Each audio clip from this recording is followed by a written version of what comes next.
Hello and welcome to the What's for Dinner show.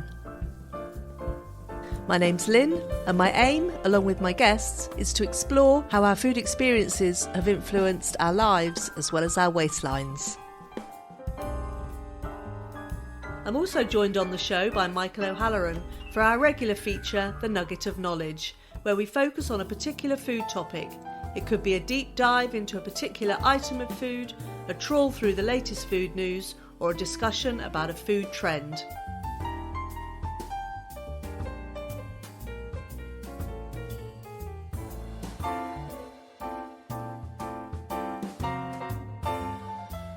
This episode I have as my guest Madeleine Dampier.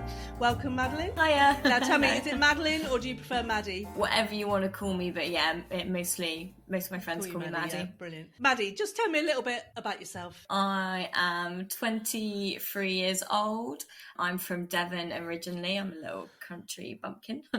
And then I've lived in Bristol for 4 years and have recently moved to Liverpool with my boyfriend. That's not all there is to you, is there? You've got some other secrets, I believe. I love being creative. I've got a little side hustle called Madeleine's Meals where I make recipes and shoot photos of my food and upload them to Instagram so that people can recreate them. And it's just probably my favourite thing that I do. It's what keeps me going, it's what I find fun. Well, I guess that's the main reason why I wanted you on the show, because I know that you're a self-proclaimed salad fanatic. Yeah, so I guess the aim of Madeleine's Meals and my blog is to make healthy food exciting, because a lot of people think of a salad and literally think it's the most boring thing on the planet to eat. So my whole aim is to make them sort of exciting and make salad sexy. And it's the whole aim, I guess, is to get people to think of eating well in a different way and not be bored by it and not think that it's going to be like, you know, a burden to eat healthy. Like, it can be really exciting and it can be absolutely delicious. I guess salads, like you say, when I was growing up, you know, salad, it was literally just lettuce and, you know, tomatoes, cucumber, maybe some regular onion chopped up. So, yeah, there's been a revolution, really, I think, hasn't there? Yeah, no, 100%. And I think platforms such as Instagram has helped people be connected through food and see the different food out there.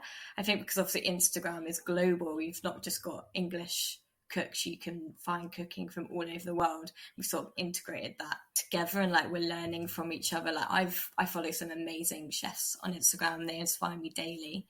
And it's been a good way to sort of revolutionize cooking. I mean, it has for me anyway, because it's like at the touch of our fingertips. So it's so easy to find all these like fun and exotic recipes that you wouldn't really think of doing yourself. The other thing I was thinking is, I mean, do you think salad is still the right word for it? I had a quick flick back through some of your recipes, and obviously there's quite a lot of cooked ingredients in there as well, isn't there? Like, so whether it's roasted tomatoes or griddled courgettes or aubergines, this sort of thing. So it's kind of like, you know, do we need a new word that isn't just salad? Or maybe the word salad is the problem. Yeah, and you know, I do love me a griddled courgette. That's a good point. Like, how would you define a salad? I think for me, a salad, sort of like you could have it as a side dish, like a vegetable, sort of healthy side dish to your main. But I guess the good thing about the salads that I make is because they are they've got a bit more going for them, is that you could have it as a main as well. So maybe I shouldn't call them salads. I don't know though, but you need to call them something, don't you? Because it made me think about the whole phrase bowl food. That's quite a modern turn of phrase. I don't know where that's come from, but... Yeah, because it's like bowl for the soul, isn't it? Like a nourishing bowl. You know, lots of people only ever have their pudding in a bowl or their soup. Whereas now you can have anything in a bowl. Yeah, so the word salad, maybe that's, you know, we need to come up with something else. You know, so I said, like, when I was growing up, salads were green. When you were growing up, was salad something that you ate at home? What's kind of funny, and I bet if my mum is listening to the podcast, she'd be giggling right now, is that when I was younger, I was the fussiest eater. I would only eat baked beans right. and maybe fish fingers if I was feeling exotic. But I would only eat baked beans, and the fact that if you have a look on Madeleine's meals, there's so much vegetables, exotic ingredients, like so much colour, and the fact that that all came from a little girl that would only eat baked beans is quite something, really. I remember Mum trying to give me and my brother an aubergine once, and we were literally disgusted. Like, where are baked beans?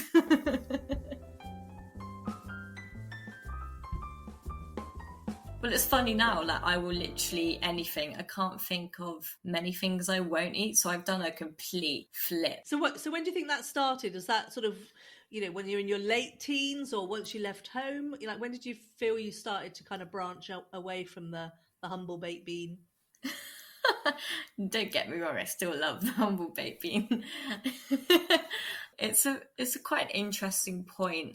There's no sort of time when I could pinpoint it, but it's probably around late teenagers sort of age, and just starting to be a bit more conscious of what I was eating. I really started to become really aware of what I was putting in my body, and I wouldn't just be living off baked beans and fish fingers. And I became quite like sort of OCD in a different way about eating, and I think a lot of young girls can probably sympathize with this. When you're a teenage girl in this sort of society, you're sort of bombarded with all this sort of idea of how you need to look, what you need to eat. I started becoming really obsessed about what I was eating, maybe not in the best way. When I realized that was a problem, I then started to think I need to think about eating in a way that is good for me. And so that's, I think, where the healthy eating sort of came from. It is good that you feel that you've navigated your way through that phase and have got a better, healthier, more sort of holistic view on food and diet. Yeah, I've definitely come through it better. And that is sort of what Madeleine's meals for me was helpful for me, because it got me cooking. I was making my own recipes, and that's sort of what I wanted to help other people with, because I love food. I've always loved food, and I got really upset about the fact that I had this weird relationship with food. So I sort of wanted to build that love back up, and that's sort of where my love for cooking came from, because then I was in control of what I was making, and it just made me fall in love with food all over again. And I sort of hope that my recipes can inspire. It's not just lettuce and carrots, like it is really exciting. You still got cheese in there, you still got your protein. I despise the word diet, just because it's not, after you go through this diet, you're then just gonna change what you're eating again straight away, and it's just maybe changing your perspective of food. I don't really know. Diets are stupid. Did you go on diets as we kind of traditionally would know them as? Yeah, oh my god, you name it. I did them all, and they were all really stupid. And I did the apple diet, the smoothie diet, the just eating cucumber with soy sauce. Honestly, all the weird diets and the weird things that are out there, you name it, I did it. And I just remember being absolutely miserable. Even if I was probably the slimmest I've been, I was just so miserable. The food is the thing that brings me joy. Even now, I'll finish breakfast and I'll think about what I'm having for lunch. It's my favorite part of the day, and I'm glad to have that love back 100%.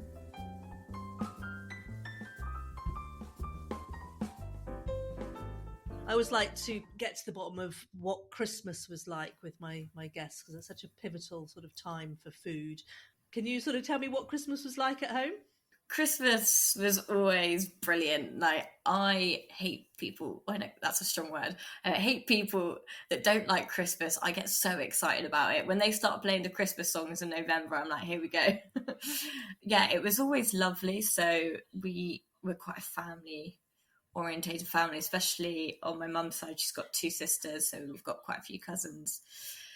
And a lot of the years we go up and see all of that family. So I just remember it always being orientated around seeing your loved ones. Food was definitely a big part of it. We would just always discuss, what we're going to have, what cheeses we should bring. And my dad makes a mean roast dinner. So it's always a highlight of Christmas. Oh my God, yeah, no, we actually go crazy on the food, coming to think of it. I don't want to out my mum right now. We had our first family Christmas, just close family. So me, my brother, his girlfriend, and mum and dad. And we got really excited about it because we didn't have to drive for, hours. We were like just staying at home in our PJs, just like all of us together. And mum spent £400 on M&S Christmas food. And we arrived and the fridge was just stocked and all the drawers were spilling and there was like 5 different desserts, 10 different cheeses. I think we had like 2 different meats and a lobster or something. She was like, woo, Christmas. Couldn't decide what to get, so what the hell, let's just get one of everything. Yeah, and we're all foodies in our family, so we all leave Christmas just like rolling out the door, and it's the best way to do it. I wouldn't have Christmas any other way than. Yeah. So Christmas cake, is that something? Did your mum make a Christmas cake? To be fair to the lady, she does every year makes a homemade Christmas cake. I don't know why, because only she eats it.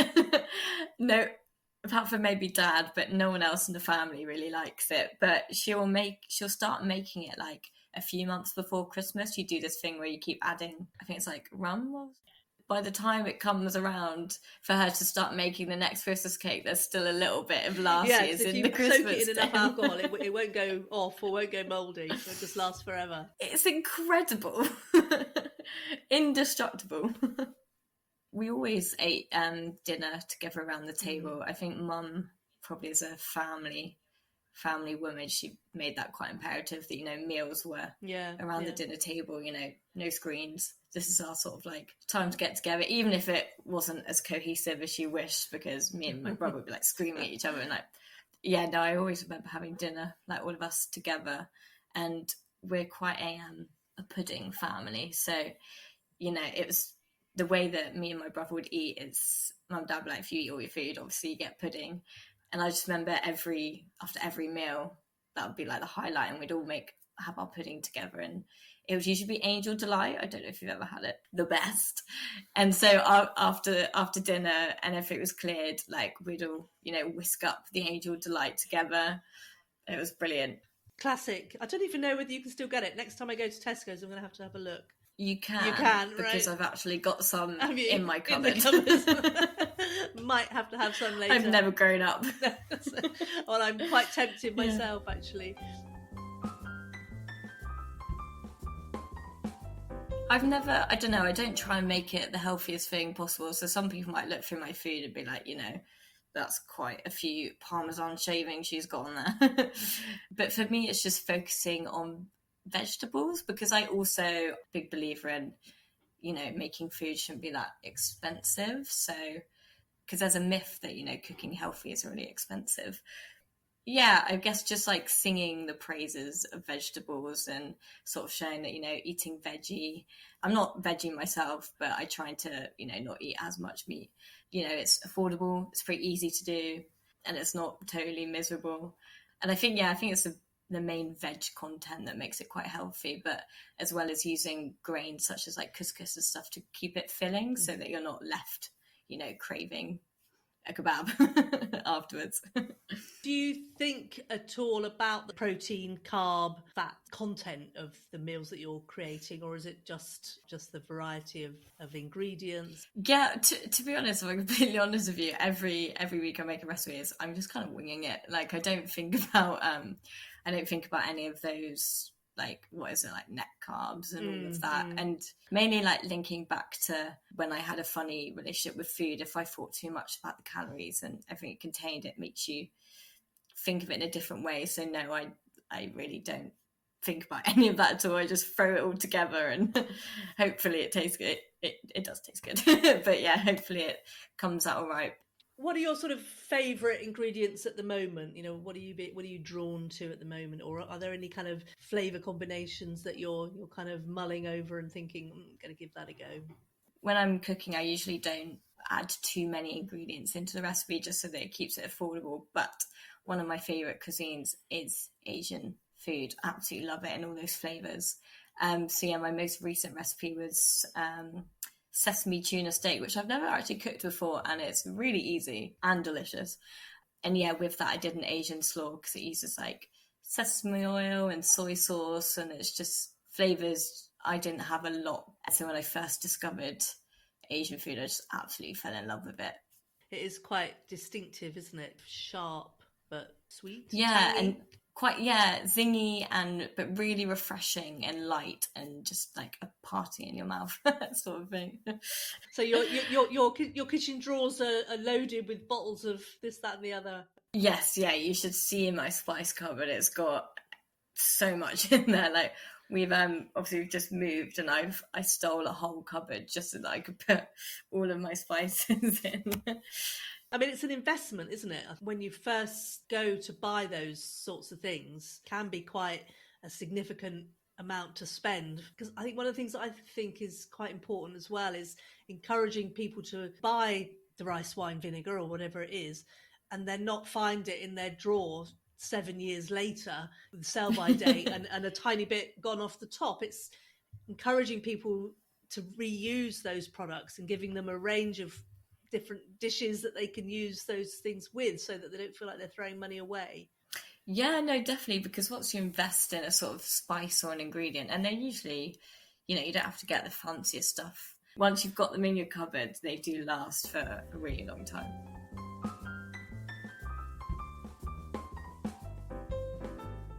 Do you think it affects you mentally as well as physically, what you choose to eat on a given day?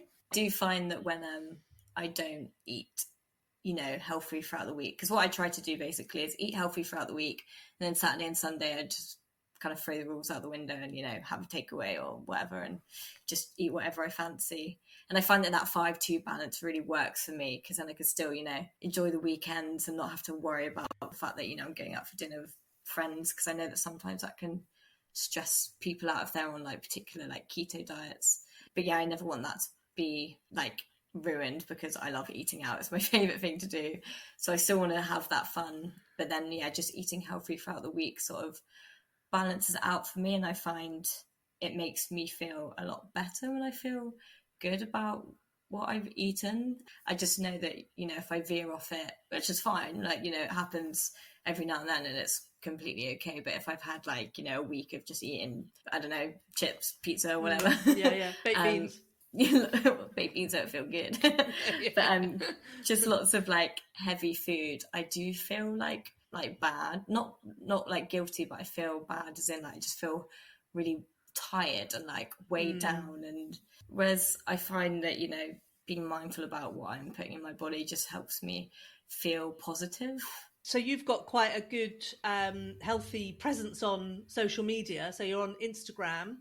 I mean, do you think overall that the amount of kind of food that there is on Instagram, do you think it's broadly healthy, or do you think there's still a sort of issues around what we see on social media and how it affects us? That's a good question, really. It sort of depends what content is reaching you, because whilst there is this platform for food bloggers to showcase, how to eat differently and stuff, there's definitely that other side of it. It's definitely available to be a healthy platform if you choose to go and find it. Because I think, like you say, there is still a lot of issues around body image, and there's a lot of fake news and misinformation about what food is good for you and what food isn't good for you. And it's just, I suppose, just wondering whether Instagram and other social medias contribute to that, or whether there's actually a case for saying that they help people choose the right things for them. Social media can still be a dangerous thing, especially with like body image, and if you were just seeing photos of XYZ celebrities and stuff. But then on the other side, there's a platform where there's people trying to battle that. So it's sort of what you choose to follow. So I made a point a couple of years ago to just unfollow all of those sort of celebrities that I would look at and be like, oh, wish I looked like her. I unfollowed all of them. I was like, this is stupid. And instead I only follow accounts that I know give me that good content. So like healthy recipes, or just like, I follow quite a few accounts of women just, being inspiring women. And there's definitely, that's become more of a thing, with women being more open about their bodies and showing, what real life bodies look like. I just think you have to sort of filter what you follow and be really careful about who you're following, I guess.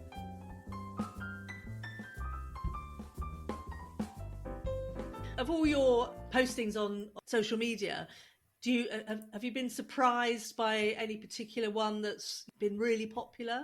It's any time I make a vegan salad, so if I, put hashtag vegan, they're always the most popular.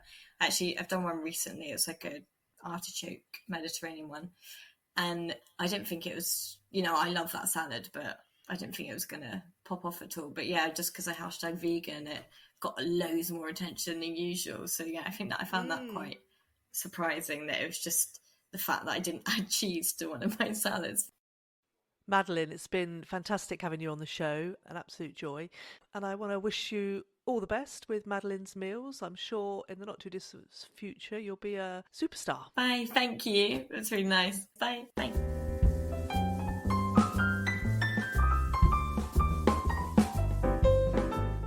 I'm doing something a bit different for Nugget of Knowledge this episode. Inspired by Maddie, I'm going to run through how to make the Tuscan Artichoke salad that was such a hit on her Instagram account, and then Michael and I will taste test it, consider the health benefits of some of the ingredients, and ponder the evolution of the salad in recent years.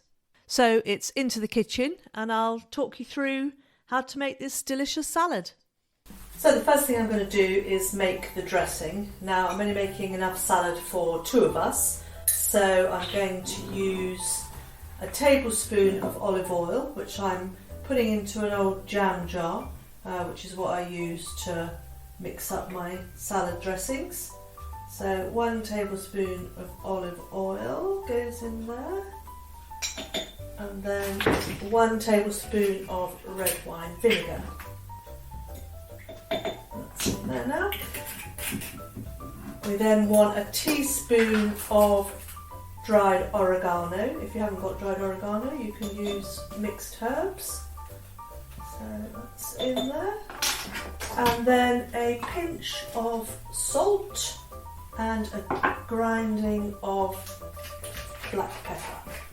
I'd always recommend using black pepper rather than a white pepper. Put the lid on, give it a good shake until it's combined, and then you can just put that to one side, and then we can move on to the salad ingredients. I've got a few different sorts of tomatoes here because I've been lucky enough to get some from my mum's greenhouse, some little ones. I've also got some from the supermarket, baby plum tomatoes, and I've also got some sweet vine ripened tomatoes, which I happen to have in the fridge. You can pretty much use any tomatoes, and you just want to chop them into smallish pieces. If they're cherry or plum baby ones, then you can just do them in half, of course. So I'm just chopping them up. You can also buy packs of tricolour tomatoes, which would be quite pretty. I did have some of those, but I've used them for something else before I got around to doing this recipe. Okay. Put them in a dish. One more, I think. And the next item is a red onion. Now, peel the red onion, and then I like to do mine into sort of half moon sort of shape. So I've got half an onion here. So just take the outer skin off. And then just use your knife to cut across the onion. Don't want them to be too big, but it's nice to leave them a reasonable size so they give a nice bit of crunch and add a bit of colour. So put them in the dish. The next item is artichokes. Now I've got a jar of artichokes here, and they're actually quite big, so I'm going to cut them into smaller pieces. It makes obviously the jar of artichokes last a bit longer, and I think you still get the flavour even if you haven't got huge chunks. So I'm cutting the larger artichoke heart pieces in half, put them in the salad. And they're covered in olive oil and stuff, but don't worry about that. That can all just go in, it'll just sort of add to the dressing really. Okay, so that's the artichokes in. Get rid of that. So the next item is a tin of chickpeas, which you tip them into a sieve and then drain them under the cold tap. Now, you can either use just a few chickpeas, or you can use the whole jar. It's up to you. I'm going to put the whole can in because Mike and I really like them. And then the next item to go in is the roasted pepper. Again, these are a bit oily, but just chuck the oil in along with everything else. And just slice them up. Chuck those in the dish as well. Okay, that's your basic ingredients. Just mix them all up. Go back to your dressing and then pour it liberally over. Yum. And last but not least, we're going to sprinkle on the top some toasted seeds. Also going to add a few basil leaves. Make it look pretty, add a little bit of extra flavour. And there you have it, Tuscan artichoke salad. Delicious.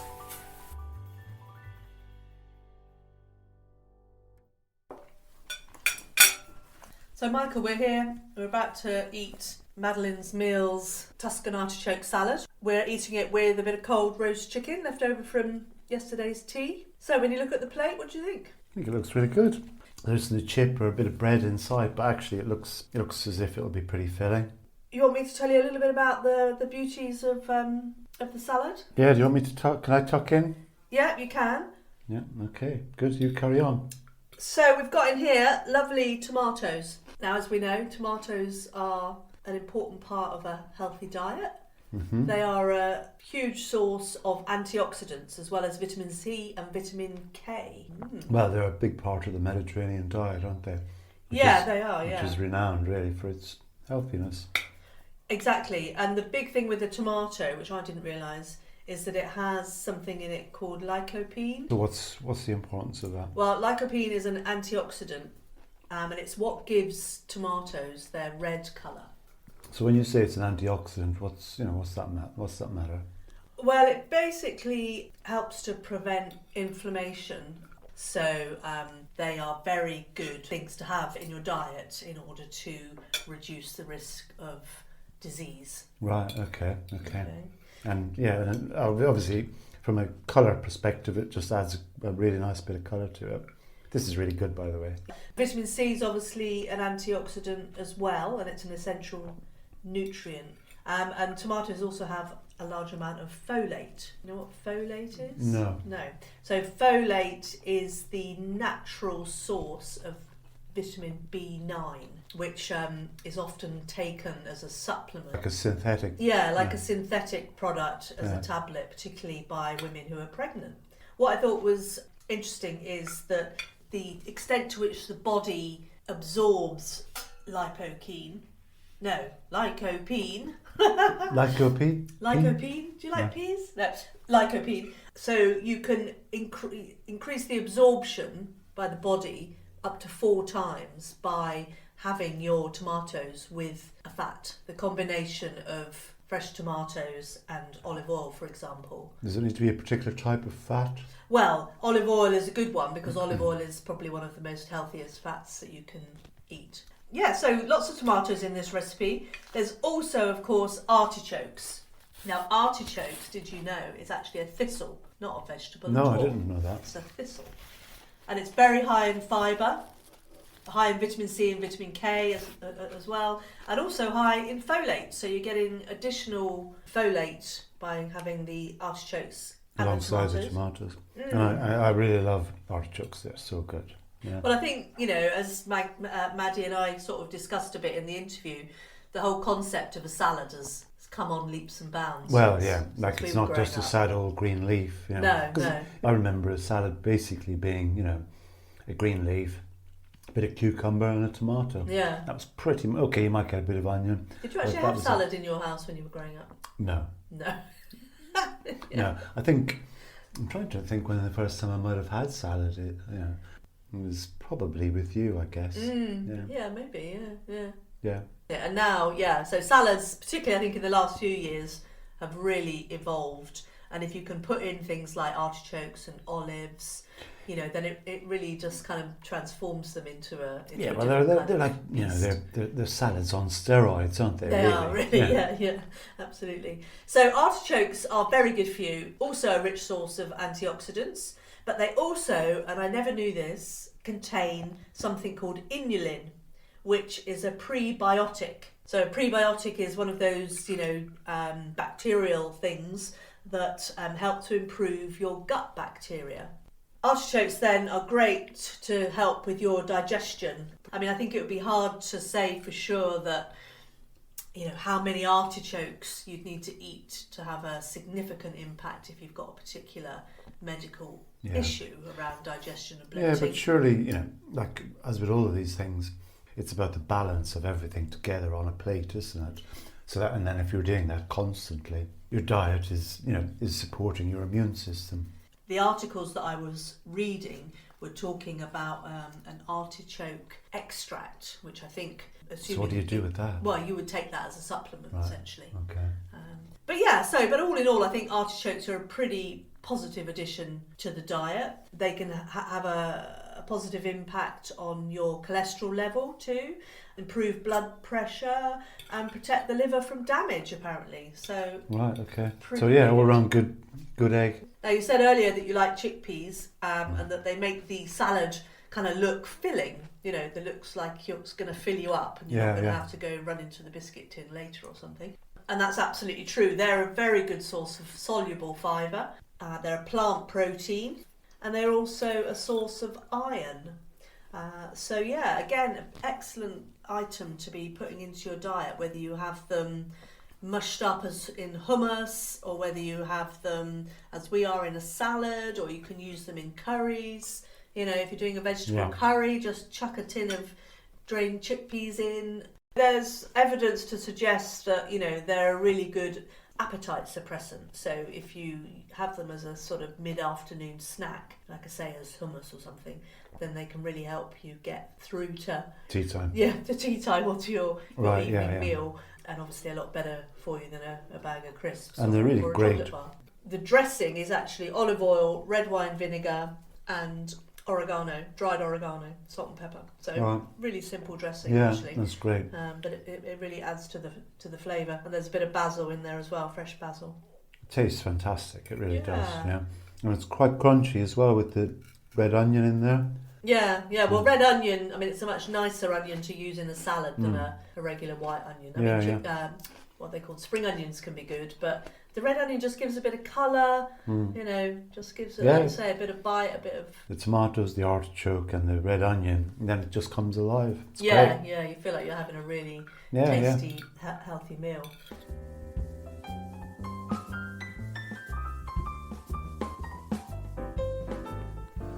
It's funny how, normally you would think of the salad as being kind of an accompaniment to the chicken, but actually in this particular case, the salad is the main event and the chicken is just the side piece, really. Yeah, so really it's Tuscan artichoke salad with a bit of chicken on the side. Yeah, obviously there's red peppers as well, which are great. Again, good source of vitamin C. They're red, so I'm imagining that they have a lot of the advantages that tomatoes have in a diet as well. So really, Tuscan artichoke salad from Madeleine's Meals. I'm about to finish mine and I'm going to tuck into yours in a minute. There's a little bit left in the bowl.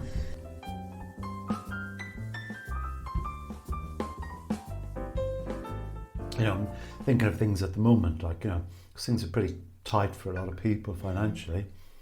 Like, this can't cost very much.